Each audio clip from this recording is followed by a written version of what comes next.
Bien, bonjour, mesdames et messieurs. Salut, Danny, comment ça va? Yes, ça va bien, toi? Ça va bien, merci. Bienvenue tout le Mean monde à cette autre Machine, édition. Mean Machine. Voilà, les Mean Machines sont dans la pièce. Paul Cruz in the house. Alors, bienvenue à cette autre édition de Conseil de vie de Fantasy. On va vous faire aujourd'hui le portrait des agents libres jusqu'à maintenant dans la conférence nationale. Et il y a du stock, mon ami. Quand même passablement pas mal. Oui, beaucoup. Ça se dit-tu? Quand Oui. même, virgule, Bon. passablement, virgule, pas mal. Faudrait vérifier avec nos profs de français. Je pense qu'ils pourraient suivre quelques alternatives. Ils ont poché le test le premier coup.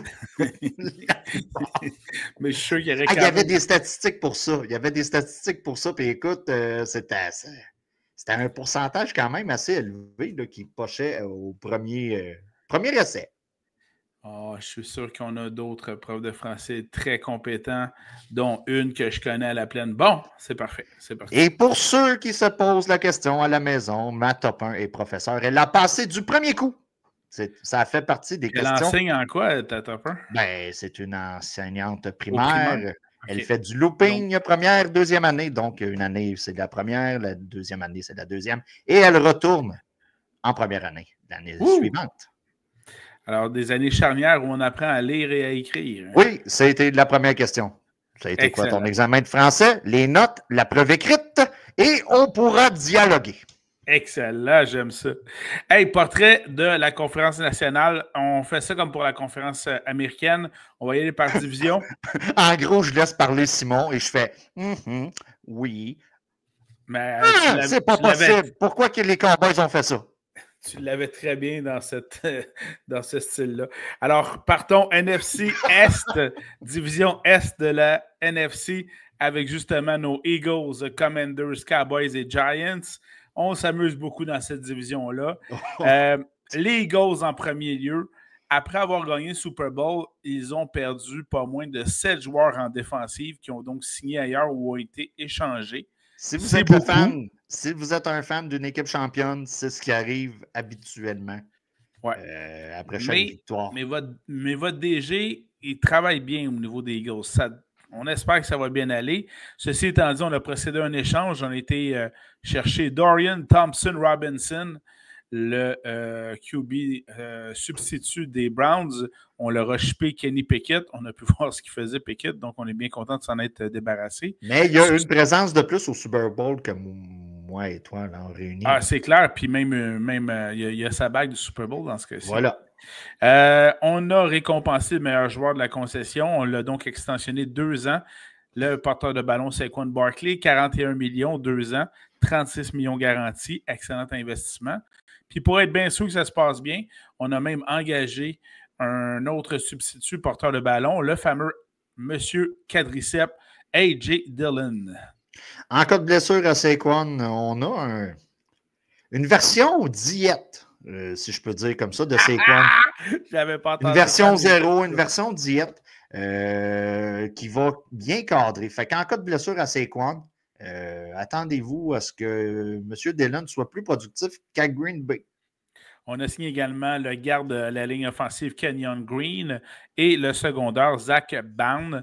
Petite prédiction, là, rapidement, les Eagles devraient s'en remettre à la sélection de joueurs défensifs lors de leur repêchage au mois d'avril. Ça leur a d'ailleurs très bien servi dans les 2 derniers repêchages. Il y a des rumeurs toujours du côté des J. Brown. Pas de développement de ce côté-là, donc on prend pour acquis qu'on fonce vers la nouvelle saison avec l'espèce de duo au poste de wide receiver. Attendons voir qu'est-ce qui peut arriver avec les repêchages avec le repêchage et tout ça. Mais présentement, on a de la stabilité d'un point de vue fantasy du côté de l'offensive. Donc, vos studs qui sont Hurts, Brown, Barkley, c'est des gars qui vont se faire repêcher très haut encore cette année. Voilà. Devonta Smith, qui est probablement la meilleure commodité pour un wide receiver numéro 2. Là. Tout à fait. En grosses guillemets, là, pour ceux qui nous écoutent en audio. Donc, c'est de la continuité du côté des Eagles. Je confirme la deuxième rumeur non fondée concernant A.J. Brown. Paraît-il que la bibliothèque de Mascouche lui a offert son abonnement annuel pour lire des livres. Ça reste à être confirmé. Alors, voilà. On me dit à l'oreille qu'il lit seulement des livres pour faire des statements. Il ne lit pas dans la vie de tous les jours. Ah, d'accord. Alors, passons du côté des Commanders de Washington. Beaucoup de mouvements de ce côté-là. Oui, on s'est amélioré. Oui, digne d'une équipe qui a pris goût aux séries éliminatoires à une saison gagnante, qui s'aperçoit qu'elle a probablement un quart de concession avec dans qui ne coûte pas trop cher. Qui ne coûte pas trop cher. Et on mise là-dessus. On a donc re-signé le carrière substitut qui a très bien épaulé Jaden Daniels. Donc, Marcus Mariota est de retour. On a fait l'acquisition du receveur de passe Deebo Samuel dans un échange avec les 49ers contre un choix de 5e ronde. Personnellement, du côté des Commanders, excellent échange. Si tu peux avoir Deebo Samuel contre un choix de 5e ronde, c'est excellent pour bien appuyer Jaden Daniels. Au niveau fantasy, Danny, la valeur de Deebo Samuel avec Washington, quelle est-elle? Écoutez, je m'attends à ce qu'il soit quand même bien utilisé du côté de Washington. Certaines semaines, l'avantage va être à McLaurin, puis d'autres semaines, ça va être du côté de... Dis de même, là. Ça sonne comme je le sais pas, mais comment je vous dirais ça? De plus longues passes vont être envoyées du côté de McLaurin. Un peu plus de volume, puis des petits jeux avec Deebo Samuel. Je m'attends à une utilisation qui va ressembler à celle de San Francisco. On va... Sans oublier la portion jeu au sol de Deebo Samuel qui risque, selon moi, d'être importante parce que le jeu au sol avec Washington n'était pas extraordinaire. Non, c'est là que je m'en allais. Si vous avez Robinson en Dynasty, sa valeur, quant à moi, vient de diminuer un peu. On a beaucoup de jet sweep et des jeux comme ça qu'on utilisait à l'époque du côté de San Francisco. J'imagine qu'on va incorporer ça du côté de Washington. Surtout que Daniels est capable de courir avec la balle. Et donc, voilà. on va tomber avec des boîtes qui sont moins portés à vouloir arrêter le jeu au sol. Il va falloir diversifier nos attaques. Et j'imagine que du côté de... On va utiliser des mots. On va l'utiliser. Oui, c'est clair. C'est clair. Et si le gars ne fait pas la tête de pu, ce qui semble être problématique avec certains joueurs de football, il devrait avoir sa large partie de ballon durant la saison. Et pour appuyer ton propos sur la baisse de la valeur fantasy de Brian Robinson, les Commanders ont signé également le porteur de ballon Jeremy McNichols. Donc, c'est sûr que ça vient ajouter au champ arrière là, de Washington là-dessus. Du côté de McNichols, c'est plus un move de profondeur. C'est sûr, mais quand même. Tenez pas ça sur Google, OK? Move de profondeur. Là. Je viens de remarquer ce que j'ai dit. Là.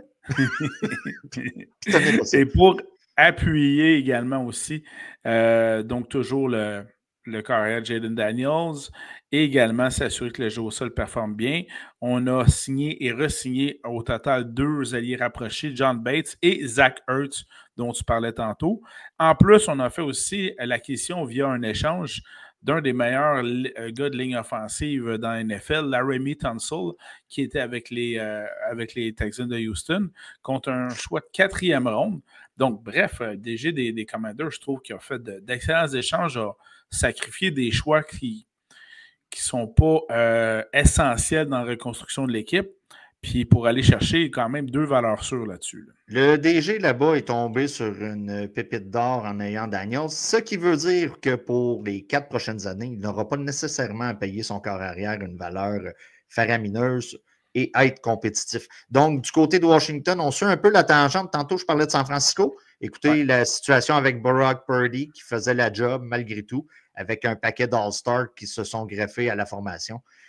J'imagine qu'on va prendre ce chemin-là du côté de Washington pour être, comment je dirais, compétitif pour les prochaines années.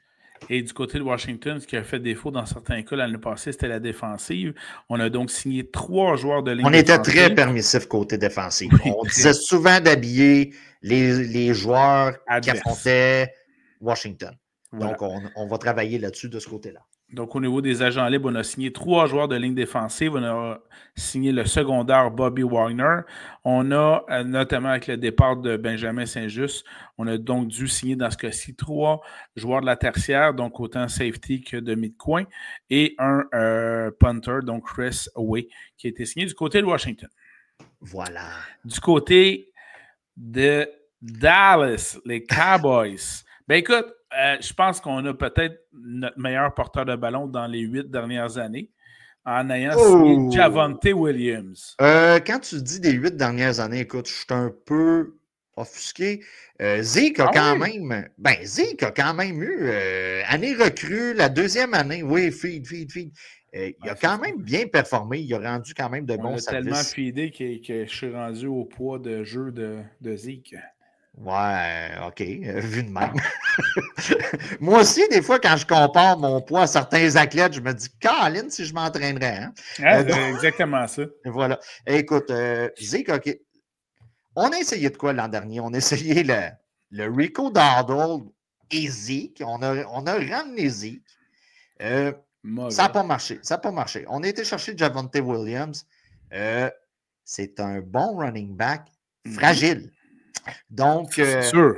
Mais s'il est en santé. S'il est en santé, vous avez quand même quelqu'un qui peut être un très bon running back numéro 2 dans vos formations. Le gars va être repêché tel quel. Tu ne peux pas empêcher des fois la tête de te parler. Et quand tu analyses de manière platonique, de manière plate, style Carney, là, ben, ce gars-là, c'est running back numéro 2 avec un upside de running back numéro 1 écrit, là. C'est à côté de son nom. Ben, mais fragile. Fragile, mais au moins, il y a de l'espoir. Je trouve ça intéressant parce que, disons que du côté des Cowboys, depuis quelques années, le mot espoir n'est pas souvent associé à la concession. Les Cowboys sont un peu, comment je dirais ça, sont un peu comme les Yankees de New York. On va chercher des joueurs vieillissants, on donne des contrats d'1 an ou 2, puis on souhaite une production antérieure du joueur pour un rabais. OK. Et Javonte Williams, écoutez, je pense que c'est 6 millions. Là. Je ne suis plus trop sûr. Je pense que oui. Bon, si ce gars-là fonctionne à 6 millions, on va avoir toute une très bonne valeur sur l'investissement. C'est clair. Et mis à part l'an dernier, puis peut-être les 2 dernières années, les running backs à Dallas ont toujours bien fonctionné. Pensez à Tony Pollard. Zeke manquait une semaine. C'était la semaine à Tony Pollard. Tony Pollard vous faisait un 20-21 points, vous sauvait dans vos match-ups. L'année dernière, c'était un peu... la gangrène avait pogné, pour être honnête. Oui, c'est une bonne... La gangrène avait pogné, mais cette année, je m'attends à quand même quelque chose de bien de la part de Williams du côté des Cowboys. Pour s'assurer de bien entourer CD Lamb, on a signé ou re-signé Cavante Turpin comme receveur de passe, qui, selon moi, n'a pas une grande valeur fantasy de ce côté-là. Écoutez, il y a des rumeurs aussi avec Cooper Kupp. Je ne sais pas si tu voulais aller là. Exact, vas-y. Certains analystes sont... Qui recherchent 15 millions par saison, à peu près. Oui, le gars veut aller chercher un dernier bon chèque de paye, ce qui est tout à fait comprenable. Il est capable d'offrir, je pense, une bonne dernière saison. Hein. Au moment où on enregistre, certains insiders disent que ça n'a pas vraiment de traction. Attendons voir ce qui va arriver au cours des prochaines semaines. Des fois, quelqu'un peut mettre de l'eau dans son vin. Oui, mais pas Jessica Arnois. Non. La sommelière. Elle ne fait pas ça.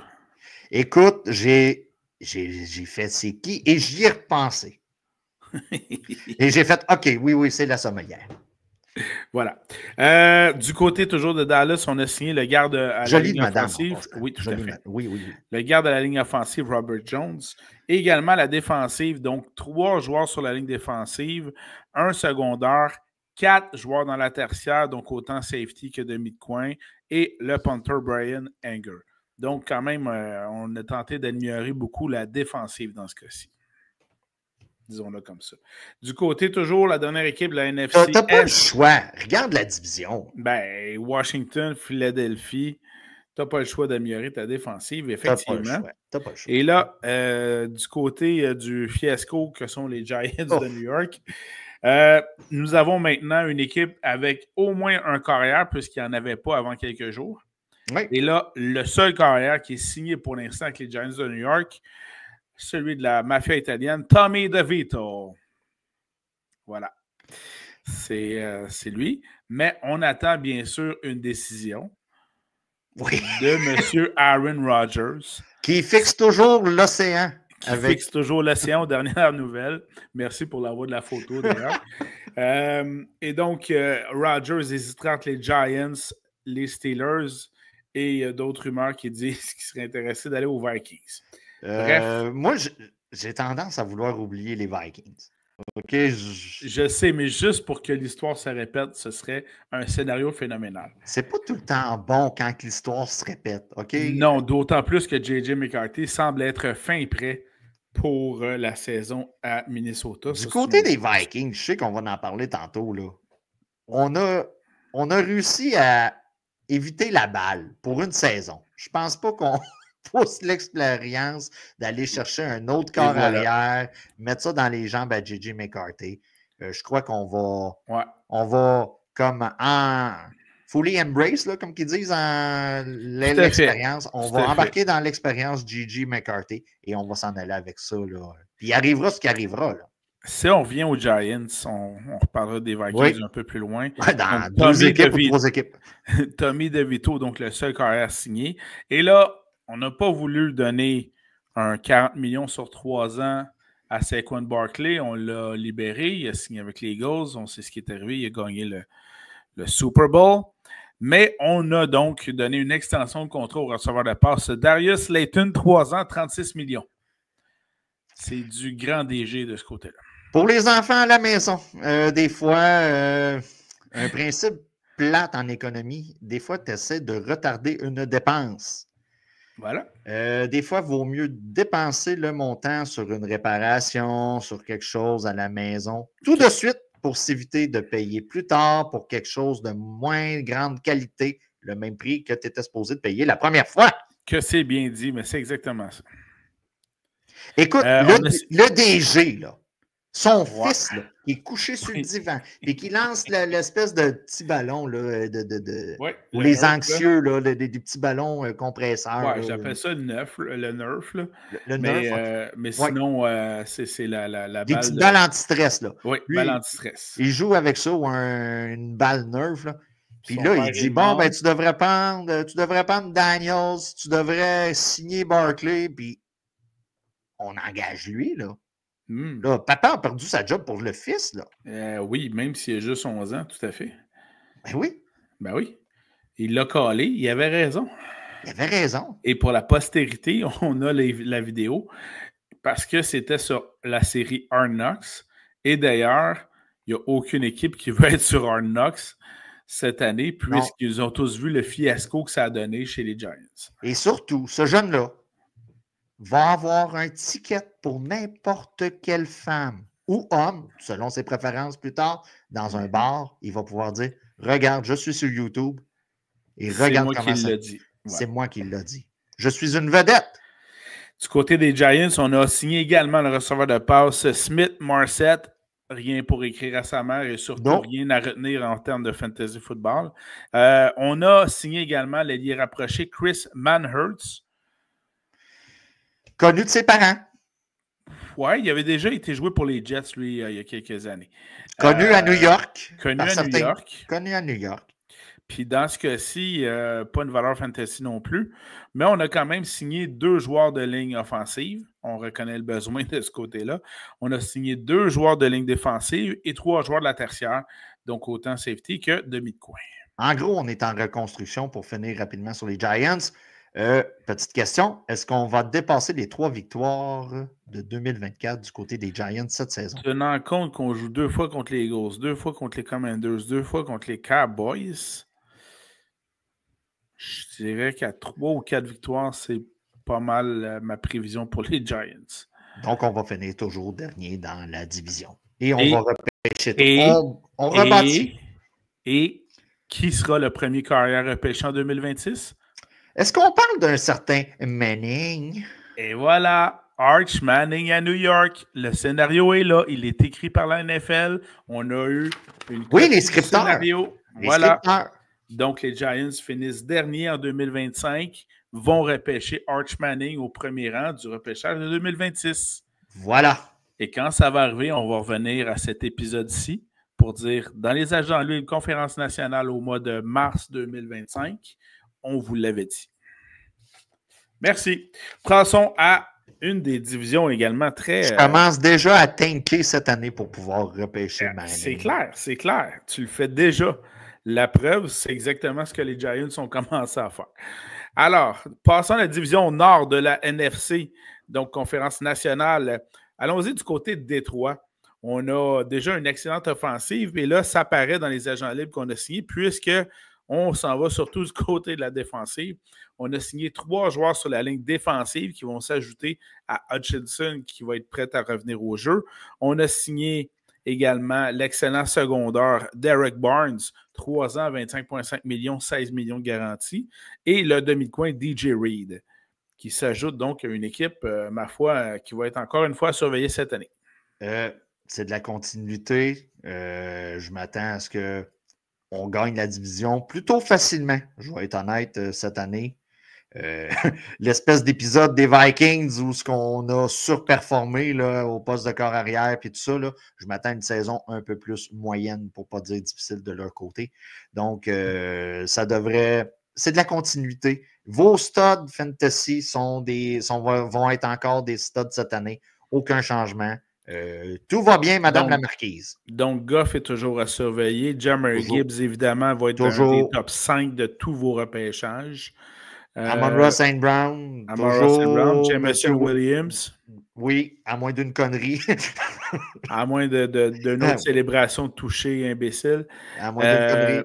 Sinon, on a également aussi Laporta qui va être encore une fois intéressant. Les ardeurs vont être modérés, mais le gars va toujours performer. Dans une position où les élites sont faibles de toute façon. Et voilà, c'est ça. Puis, on a toujours Montgomery qui est là aussi. Donc, oui, comme porteur de ballon. Donc, un excellent 3e porteur de ballon là, dans votre équipe. Rien à ajouter du côté des Lions. Ça va être encore une équipe où on va beaucoup aller piger. Alors, du côté des Vikings du Minnesota, on a donc re-signé Aaron Jones, le porteur de ballon. Continuité de ce côté-là. Ouais. Et on a entre autres signé également aussi un garde sur la ligne offensive et un joueur de centre sur la ligne offensive. Ce qui augure bien dans ce cas-ci pour justement le départ de J.J. McCarthy, qui a passé un an blessé, mais également, il a fait partie de l'équipe. Donc, il a été il a été voir des films, il a fait les pratiques en les regardant, bien sûr. Oui, il n'a pas l'expérience de jeu d'un match de NFL, mais je ne m'attends pas à une performance de recrue qui n'a absolument jamais touché un ballon dans la NFL. Le gars arrive dans la NFL, puis il y a Justin Jefferson comme wide receiver numéro 1. Direct en partant. Puis il y a Addison qui est là aussi. Oui, aussi. Il y a Hawkinson qui est là comme allié rapproché. Oui, c'est ça. Le gars arrive avec quand même un bon... On ajoute 2 gars de la ligne offensive. On signe le bon porteur de ballon. Ma foi, il est bien entouré. Aaron Jones, OK, c'est peut-être la saison de trop, là. C'est sûr que dans vos équipes, ça va être un running back numéro 2, mais je trouve qu'il est à risque un peu. C'est pourquoi les Vikings, en 3e ou 4e ronde du repêchage d'avril, vont repêcher un porteur de ballon. Normalement, mais là, on est à 1 mois environ du repêchage. On est dans les suppositions. C'est quand même risqué d'un point de vue blessure avec Aaron Jones. Les belles années, selon moi, sont derrière lui. On sait comment hypothéquer les corps des running backs sont. Et c'en est un qui est là de plus belle lurette. Mais présentement, c'est ça. On a toujours de la continuité. Aaron Jones va être running back numéro 2 jusqu'à nouvel ordre. Voilà. Puis vous allez être bien content de l'avoir si on ne lui met pas personne de vraiment extravagant entre les jambes à la position. Et comme c'est une division très difficile à affronter au niveau des offensives de chacune des équipes, écoute bien ça, Danny, on a ajouté 2 joueurs de ligne défensive et on a ajouté 5 gars dans la tertiaire, donc 5 safety demi de coin au niveau des Vikings du Minnesota. On ne prend pas de chance. Comme on dit en bon vieux français, on load l'équipe défensive pour pallier à l'attaque des Lions, l'attaque des Packers, l'attaque des Bears. On est quand même l'équipe où on a accordé le moins de points dans la division l'an dernier. Donc, on ajoute, on se regarnit. Dans le fond, on travaille sur ce qui va donner le plus de fil à retordre, là, surtout qu'on affronte d'excellentes attaques. On va parler de Chicago tantôt, mais on s'est amélioré du côté de Chicago. Donc, oui. Passons maintenant à l'équipe du Lambeau Field, les fromages du Wisconsin, Packers de Green Bay. On a donc signé, on n'a pas eu la fameuse grosse signature qu'on attendait en termes de receveur de passe, puisqu'on réclame un gros receveur de passe de ce côté-là. On a signé un garde sur la ligne offensive, Aaron Banks. On a signé un secondaire, un demi-coin, et on a re-signé le kicker, Brandon McManus. C'est de la continuité encore. Attendons voir ce que le repêchage va donner. Une autre saison pour Love qui devrait être quand même un corps arrière numéro 2 dans vos formations. Avec un petit upside, peut-être une petite chance qu'il tombe QB numéro 1 dans vos formations. Mais c'est ça, c'est de la continuité. Champ arrière, écoute, pas de changement là vraiment, à part le départ de Dillon qu'on a parlé plus tôt. Et les wide receivers. Un impact en 2024 d'ailleurs. Ouais. Et du côté des wide receivers, c'est encore dur à lire. Certaines semaines, ça va être Reed, certaines semaines, ça va être d'autres. C'est pas une attaque que j'aime beaucoup mettre de pion puis avoir beaucoup de choix vers eux autres parce qu'ils sont très durs à lire. Une semaine, ça va être un scénario, l'autre semaine, ça va être un autre. Personnellement, c'est pas une attaque que j'aime avoir. En termes fantasy, non. Non, mis à part peut-être Love que j'aimerais bien avoir comme corps arrière numéro 2. Voilà. Alors ça, c'est les mouvements personnels du côté des Ça ne fait pas Packers. d'eux autres un mauvais club, c'est tout simplement d'un point de vue fantasy. On aime la certitude. Puis du côté de Green Bay, depuis le départ d'Aaron Rodgers, soyons honnêtes, je trouve qu'on a de moins en moins de certitude et ça nous fait suer, les Poolers. Première ou deuxième ronde du prochain repêchage, techniquement, même s'ils ne sont pas forts là-dessus, donc normalement, misez pas un 5$ là-dessus. Misez-le. C'est juste 5$. C'est juste 5$ qui sélectionnent un receveur de passe, mais c'est absolument pas ce qu'ils font. Mais depuis qu'Aaron est parti, peut-être qu'ils vont justement aller garnir les effectifs de ce côté-là. Parlons d'une équipe qui a fait d'excellents mouvements de personnel. Les Bears de Chicago, écoutez bien ça. On sait très bien qu'on avait des problèmes sur la ligne offensive, qu'il fallait protéger Caleb Williams parce que, mis à part la ligne, Caleb est très bien entouré, porteur de ballon, aide y rapprocher, receveur de passe. Donc là, on a échangé pour obtenir le garde tout étoile Joe Thuney, qui était avec les Chiefs, si je ne me trompe pas, qui a gagné avec les Chiefs Super Bowl, puis avant ça, les Pats. Donc, quand même, le gars s'est joué contre un choix de 4e ronde. Je pense que la suite a pris fin. Là. Sa suite va prendre fin. On s'est amélioré du côté des Bears, mais je ne pense pas qu'on atteigne le Super Bowl. Peut-être pas un Super Bowl, effectivement, mais quand même, on vient de s'améliorer. On a été chercher un autre garde offensif, Jonah Jackson, contre un choix de 6e ronde. Donc là, excellent échange. On a signé le joueur de centre sur la ligne offensive, Drew Dalman, 3 ans, 42 millions.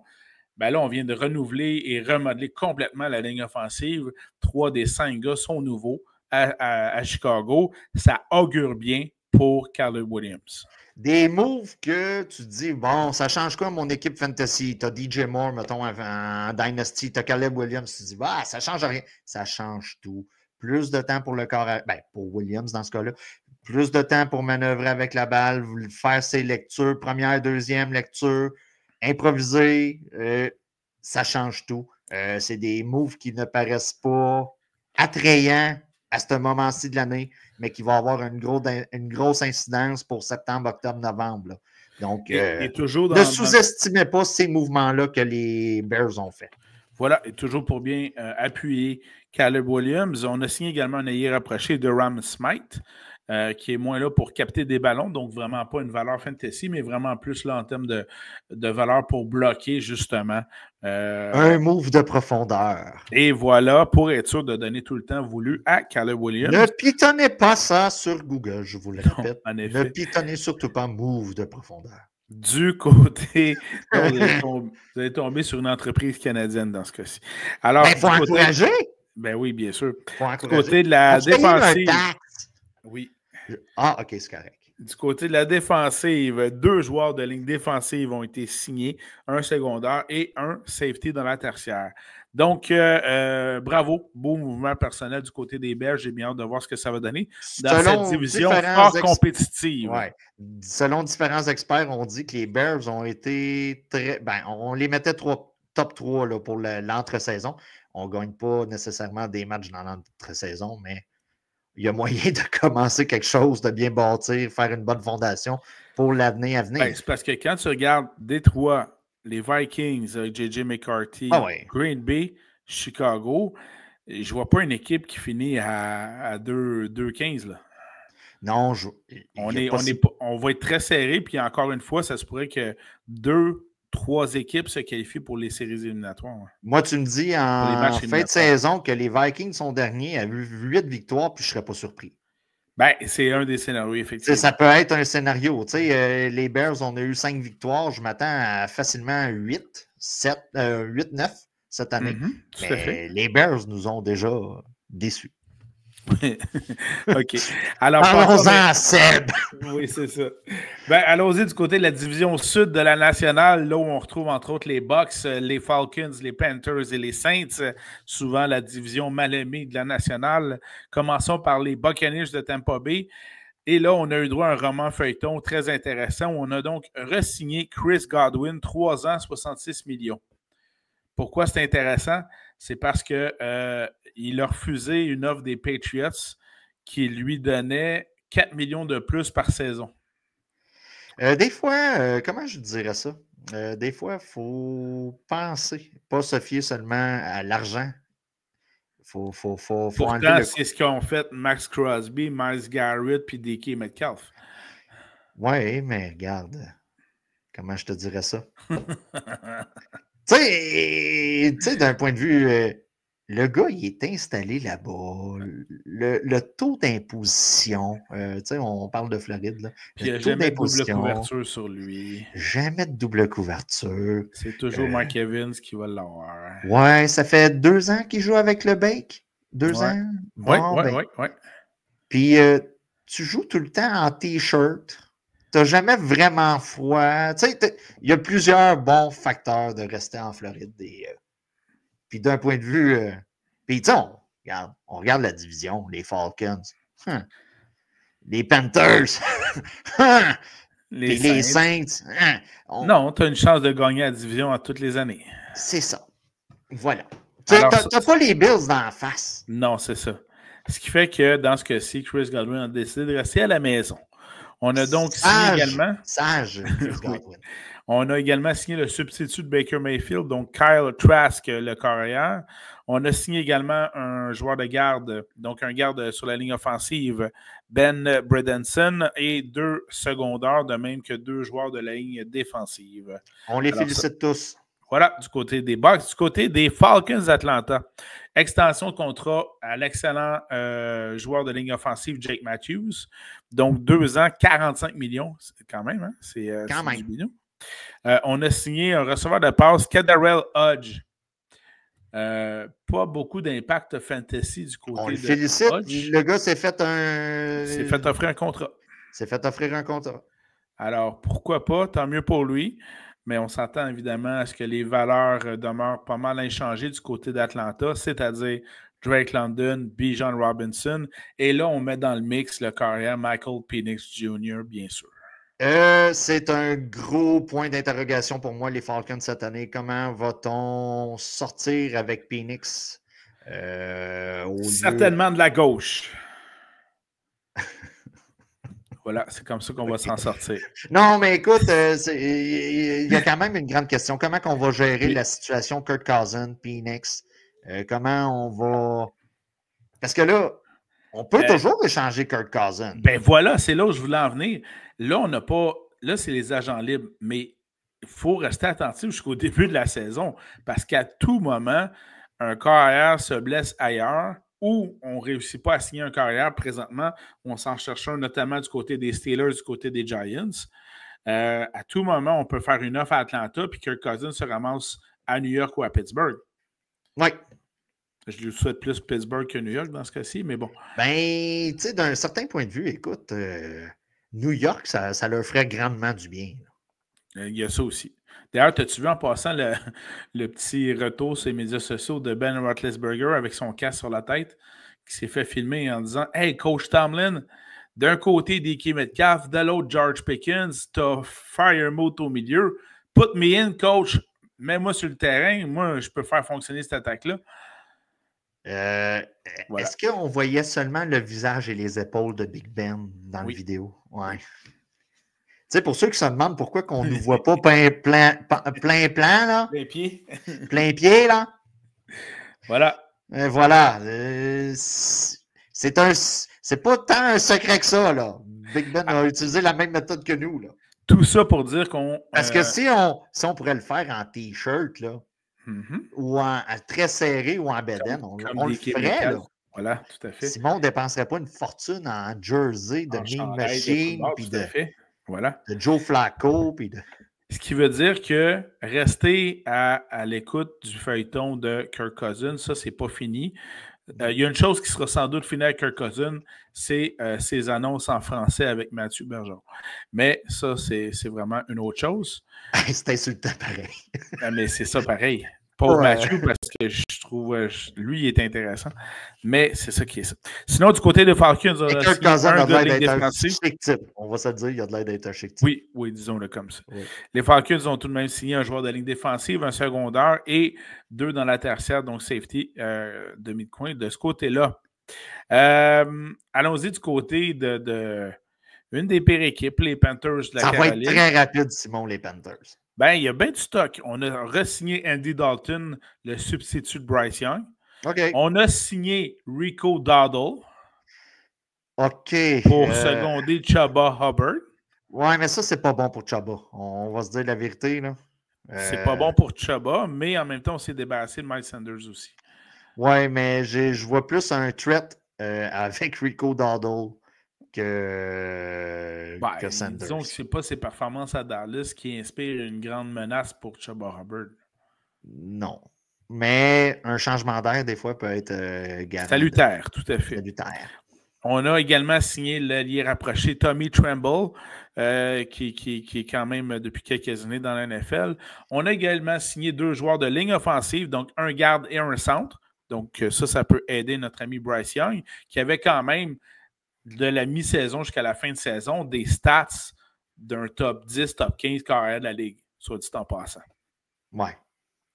Quand même. On a également signé 3 joueurs sur la ligne défensive, un secondaire, 3 joueurs dans la tertiaire, donc safety et demi-coin, et un punter également aussi.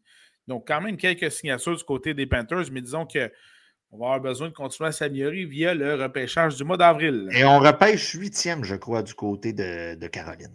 Donc, de toute façon, on ne visait pas un carrière, on est correct là-dessus. Par contre, évidemment, un des meilleurs joueurs du repêchage, Travis Hunter, le receveur de passe / demi de coin, risque d'être parti dans les 3 premiers, selon moi. Donc, il s'agit de voir ce qui va être disponible, soit un joueur de ligne, soit un receveur de passe ou un joueur défensif à suivre. Attendons voir. Du côté de la dernière équipe de la division Sud, les Saints de la Nouvelle-Orléans, écoute, c'est pas c'est pas des gros... Oui, il y a des gros noms, mais pas un gros impact, c'est ça que je voulais dire. Ben, c'est ça. Receveur de passe Dante Pettis, qu'on a bien connu pour être un illustre 4e wide receiver sur chacune des équipes qui a été. On a également les alliés rapprochés, Juwan Thompson, Jack Stoll. Donc, encore une fois, il n'y a pas d'impact fantasy là. L'ancien prometteur joueur défensif, Chase Young, a signé avec les Saints. En plus de Chase Young, on a rajouté 2 autres gars de la ligne défensive et on a ajouté le safety sur la tertiaire, Justin Reed. Écoute, je ne vois pas les Saints gagner 8-9 matchs cette année. Là. Ça va être une bagarre entre eux et les Panthers pour la dernière position. Parce que, corrige-moi si je me trompe, on a encore Derek Carr comme carrière partant pour les Saints. Oui. Donc, voilà, rien pour écrire. Il y a place à amélioration. Écoute, après un fulgurant début de saison l'an dernier. Oui, c'est vrai, hein, quand même. Je pense qu'on avait torché les deux premiers matchs. On était premiers dans la ligue pour le nombre de points marqués. Des questions. Et là, on était là, garochez-vous, c'est Saints, on ne comprend pas. allez-y. C'est là qu'est Klondike. Finalement, tout est revenu au stable. Écoute, ça a duré, je pense, un troisième et dernier match, puis that's it. Écoute, c'est ça. Donc, voilà, rien. Il faut attendre. Il va y avoir des joueurs qu'on va cibler par rapport à des projections de volume et tout ça. Ça ne m'étonnerait pas que les Saints repêchent leur carrière d'avenir cette année pour les mettre derrière Derek Carr pour 1 ou 2 ans, puis that's it. Non, puis est-ce qu'on va profiter du fait qu'un club perd patience avec un jeune, peut-être pour aller le chercher? Il y a des situations qui vont arriver au cours des prochaines semaines, mois. Mais du côté des Saints, ça augure rien de bon. Il va falloir défricher un peu plus avec eux par rapport, mettons, aux Lions de Détroit. C'est clair. Il va falloir défricher. Allons-y du côté de la dernière division de la nationale, la division Ouest, où on comprend les Rams, Seahawks, Cardinals et 49ers. Commençons par les Rams. On a eu droit à un autre roman savon impliquant Matthew Stafford. Veut-il être échangé? Veut-il pas? Il veut s'en aller? Il veut revenir? Juste l'argent. Bref, il voulait être payé, puis il l'a été. Donc, c'est correct. Il est là-bas. Je pense que c'est un contrat d'1 an seulement. Je ne suis plus trop certain, mais je crois que oui. Mais ils n'ont pas pris de chance. Ils ont signé autant Matthew Stafford que Jimmy Garoppolo. Oui, on ne prend pas de chance. Les deux carrières sont signées. Et en plus, on perd Cooper Kupp, mais on va chercher Davante Adams. Toi, d'un point de vue fantasy, écoute, moi, je considère que la production de Pukanakwa va diminuer un peu. Un peu. Tantinet. Un tantinet. Et Davante Adams, je m'attends à un genre. Écoutez, l'année passée, vous aviez Kupp et Nakwa jusqu'à blessure et patati patata. Cette année, on change le nom de Kupp et on met Adams, qui est un joueur qui a vieilli, qui est un joueur qu'il va falloir qu'il se découvre une certaine chimie avec Stafford. Ça, c'est clair, sauf qu'il se démarque toujours aussi bien. Qui se démarque toujours aussi bien, mais le ballon doit aller juste à une place. Voilà.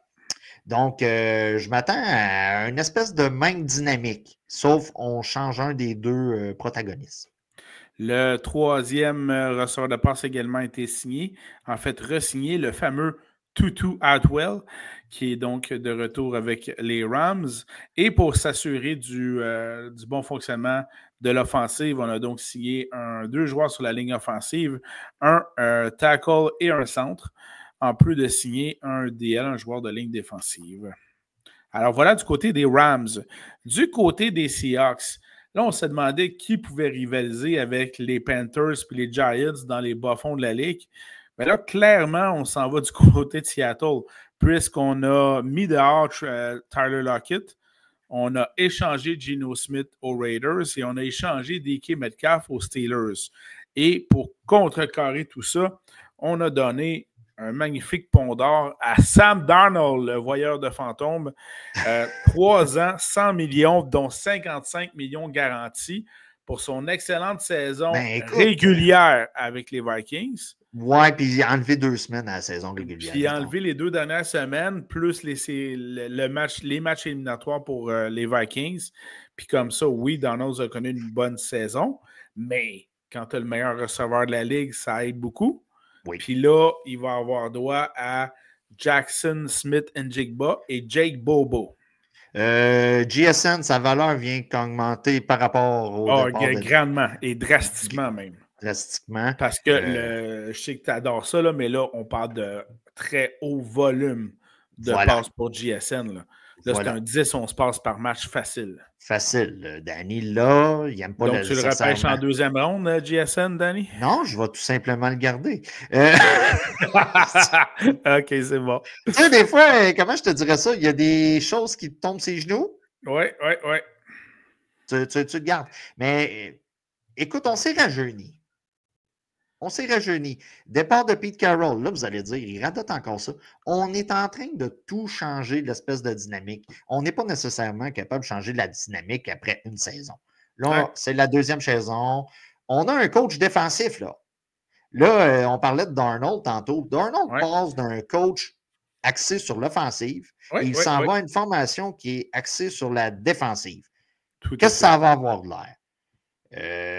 Moi, je pense qu'il va avoir une certaine régression de son côté. Ce n'est pas un corps arrière top 10. Je serais vraiment surpris de changer d'opinion de ce côté-là durant l'entre-saison. JSN est tout de même un gars top 10 à la position, pour ne pas dire top 8 ou top 7 même.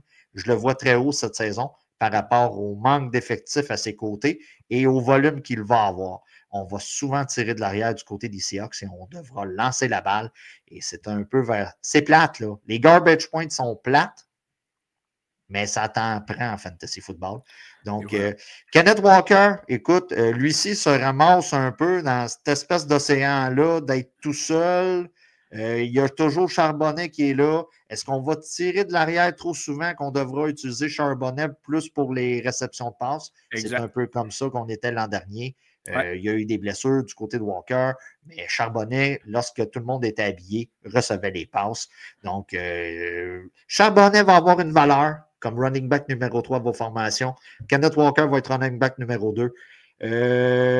Darnold QB2/3, quant à moi. 3. 3, OK. Bon, je voulais être généreux avec un plafond d'être QB numéro 2. Vous allez habiller sur vos DFS ou quelque chose de même.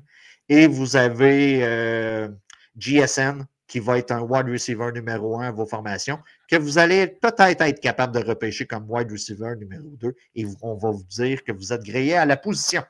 Et le receveur qui vient seconder GSN a été signé, c'est le fameux MVS, Marquez Valdez-Scantling, qui a été signé à Seattle. Selon moi, il va rivaliser avec Jake Bobo sur les autres passes possibles après GSN, bien sûr. Voilà, mais ce gars-là nous surprend toujours. C'est pour ça qu'il ne faut pas ne pas en parler. En mode redraft, où ce que vos changements ne sont pas comptés, j'aurais aucun problème à mettre un petit flyer dessus. Un peu plus tard dans le repêchage, 13, 14, 15, 10e ronde. J'aurais aucun problème, puis tu drops semaine 2, semaine 3. Et comme on a signé Sam Darnold et qu'on vient d'investir 100 millions, on a donc investi également en signant un joueur de ligne offensive, un tackle, bien sûr. 30 secondes. Il y a quelque chose que tu as dit que on n'investit pas 100 millions. On investit dans ce cas-ci, 55. On a 55 de garantie. On a investi 55 avec une possibilité de se rendre à 100, mais fiez-vous sur moi, on ne se rendra pas à 100. OK. On va se rendre à 55. Regarde la manière que les contrats des corps arrière sont faits présentement. Les corps arrière qu'on pense qu'ils vont passer beaucoup de temps avec les formations, on a une différence d'environ 8 millions entre le garanti et le par saison, oui. Par saison. Tu sais, là, il y a une petite différence. Mais quand vous voyez que c'est la moitié du contrat, ça sent le move temporaire, ça sent la transition. Donc, c'est pour ça. Je voulais juste te reprendre là-dessus. Désolé. Tu fais bien. On a donc signé également 2 joueurs de ligne défensive et un secondaire du côté des Seahawks, mais on s'entend pour dire que les Seahawks risquent d'être le parent pauvre de la division. Quoi qu'on a 2 autres équipes à voir, on en parle tout de suite. Les Cardinals de l'Arizona, on a signé le carrière substitut de Kyler Murray, qui est donc Jacoby Brissett. On a signé également le receveur. J'ai déjà vu pire comme move en passant. Oui, tout à fait. J'ai déjà vraiment vu pire. Je trouve que le move est bon pour Kyler Murray qui est souvent blessé. On s'assure d'un vétéran qui est capable de le remplacer tout de suite. Ce gars-là, si venant une blessure à Kyler Murray, top 12. Ouais. On a signé également le receveur de passe Zay Motherfucker Jones, qui est rendu avec les Cardinals, qui nous surprend toujours. Donc, il y a une valeur fantasy parce que quand on ne l'attend pas, il arrive. Il y a une valeur également en paris sportif, en DFS. Donc, parce que de toute façon, après Marvin Harrison Jr., il n'y a pas grand-chose. Il n'y a pas grand-chose. Puis Marvin Harrison a été une déception là, pour le capital de repêchage qui a été investi sur lui l'an dernier, surtout en mode redraft. Le gars était repêché deuxième ronde, là, soyons modérés, mettons deuxième, troisième ronde. Ouais. Ce gars-là n'a jamais donné le rendement à part quelques semaines. Donc, on a également, pour bien supporter Kyler Murray, on a signé 2 joueurs de ligne offensive. Du côté de la défensive, on a signé 4 joueurs de ligne défensive. Donc, vraiment, on veut renforcer la ligne, c'est le cas de dire. 2 secondaires et un safety. Dernière équipe de la Ouest, et c'est là on pourrait... Probablement un des clubs qui a eu le pire entre-saison jusqu'à date. Oui, les 49ers de San Francisco ont perdu. On finit ça bien, mettons, hein, bien mal. 9 joueurs. Par contre, on n'a pas encore donné l'extension de contrat à Brock Purdy, qui est donc sans contrat. Et moi, je pense qu'on est à la dernière année. Dernière année, pardon. Mais on a signé le carrière substitut Mac Jones. Puis je comprends qu'il faut signer tous les joueurs possibles, là. Mais bâtard, réglez votre situation avec Purdy avant de régler d'autres situations de carrière. Du côté de San Francisco. Ça paraît mal. Là. Simon joue au hockey, je suis sur la glace, je prends mon téléphone, fin de soirée, je regarde ça, puis je suis comme, OK, bon, OK. Pour l'anecdote, je suis comme, what the fuck? OK. Range le téléphone, va prendre une douche, prends une bière, redescends à la maison. Puis je me dis encore, what the fuck? De la manière que j'ai analysé ça là, rapidement, on veut forcer Purdy à prendre un salaire moindre. En lui disant, on a ton prochain remplaçant, on va te faire jouer les 8 premiers matchs, tu n'auras pas l'équipe toute étoile que tu as déjà eue. On s'est mis dans la merde. En signant Ayuk, là, on va se le dire, du côté de San Francisco, on s'est mis dans la merde avec le cap salarial. Tout ça. Si ça ne fonctionne pas à moitié de saison, on ne te signera pas et on a ton remplaçant. Moi, c'est un peu de même que j'ai vu la situation. Purdy reste quand même un corps arrière numéro 2 à vos formations. Si vous l'avez comme. Si vous aimez jouer le streamer, c'est un gars que vous allez streamer en cours d'année. Mais je trouve que la probabilité qu'il vous fasse des meilleurs matchs est moins grande que l'an dernier. OK? Où ce que l'équipe était plus boostée alentour de lui. Ouais. McCaffrey, s'il n'est pas blessé, il va avoir la ballon. Beaucoup. Et le champ. Mais oui. Il y a quand même des rumeurs persistantes d'analystes crédibles qui mentionnent justement que pour faire plus de place au plafond salarial, possibilité en ce moment beaucoup discuter d'échanger CMC. Ouais, moi je pense plus qu'on va aller du côté d'Ayuk. Moi, si on a à choisir. Il y a un des deux qui, idéalement, faut qu'il déménage pour qu'il y ait de l'espace. Puis du côté de CMC, pour terminer mon histoire, on l'envoie beaucoup du côté de sa ville natale où son papa jouait, à Denver. Ce qui serait un excellent move avec un Sean Payton qui nous a déjà enfoncé Alvin Kamara dans la gorge. Et donc, Bo Nix serait très content de pouvoir lancer le ballon à CMC. Voilà.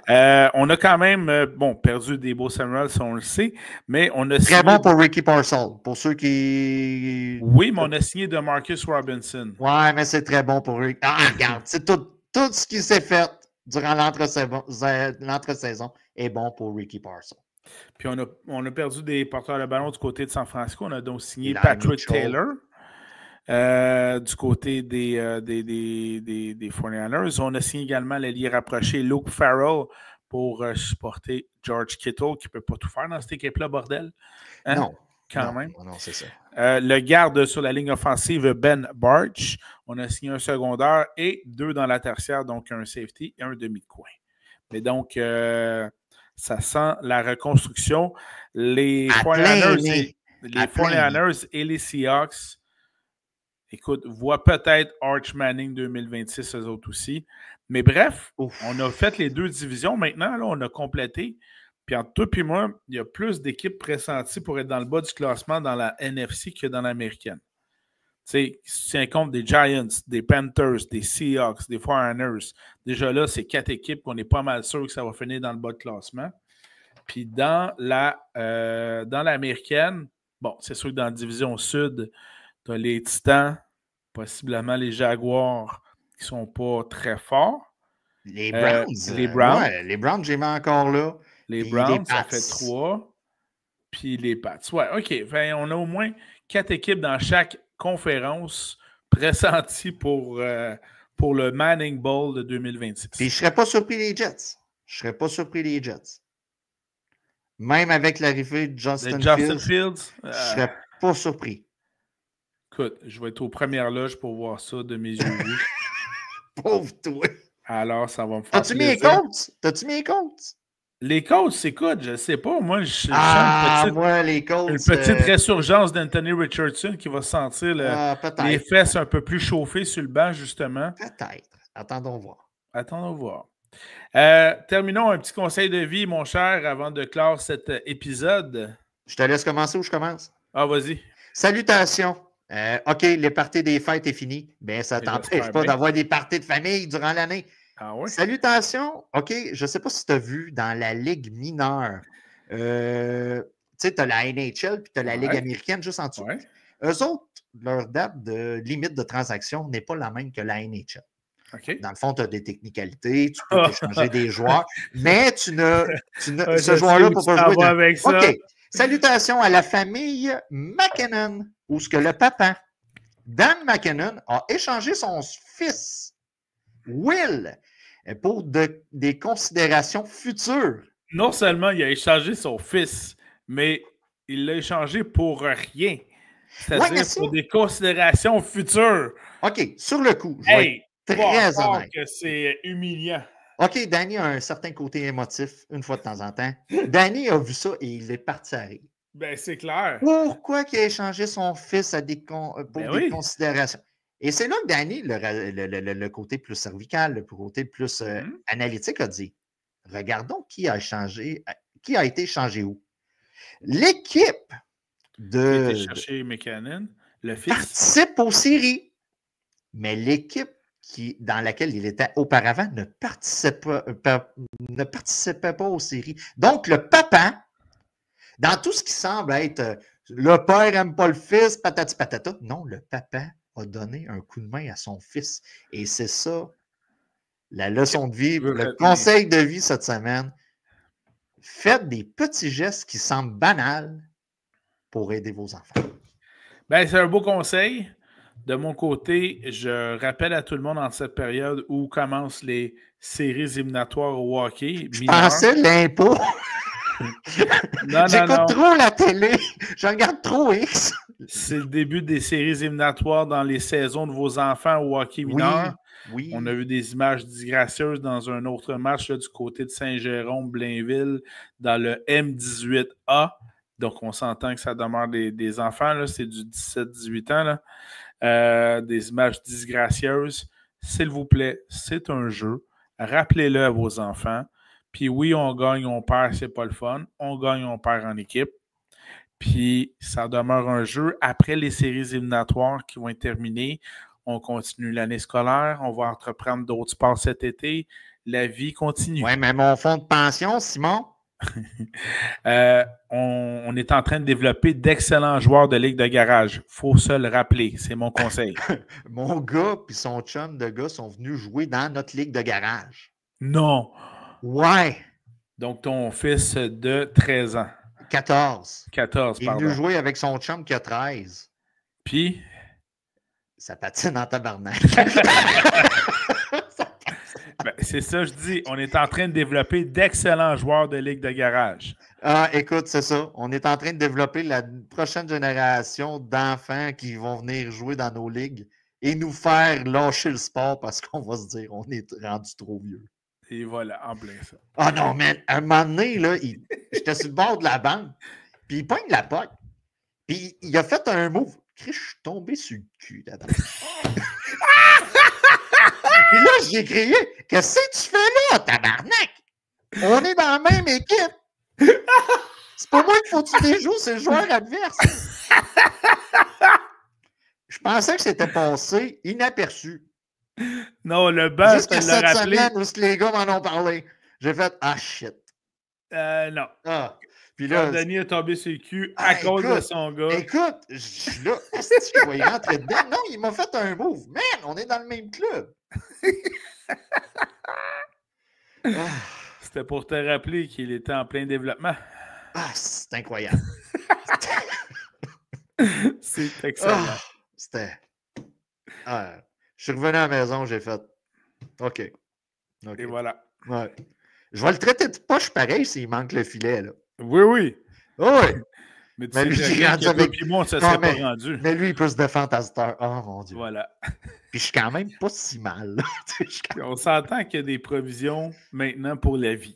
Ah, Te souviens-tu en 2025, au mois de ah, mars, ah, quand j'ai joué dans ta ligue, Puis il retient et de t'es sa tombé mère. sur le Hein, postérieur? puis il se souvient, il retient de sa mère. Il va se souvenir des affaires. En tout cas. Inquiète-toi pas, moi aussi, je vais m'en souvenir maintenant. Alors, merci beaucoup, Danny. Merci beaucoup, Danny, pour cette autre édition. Alors, bonne Merci de nous chasse. avoir écoutés. C'est long. C'est long quand même. C'est long, mais on trouve ça intéressant, nous autres. Désolé, on est C'est passionnés. long. Il y a beaucoup de changements. Il y a eu beaucoup de changements. Et on va continuer d'enregistrer sporadiquement comme ça dès qu'on va sentir le besoin de répertorier les mouvements de personnel. Et donc, on va se suivre jusqu'au repêchage de la fin du mois d'avril. Sur ce, bon début de printemps. Merci beaucoup tout le monde. Bye bye, à la prochaine. Ciao, bye.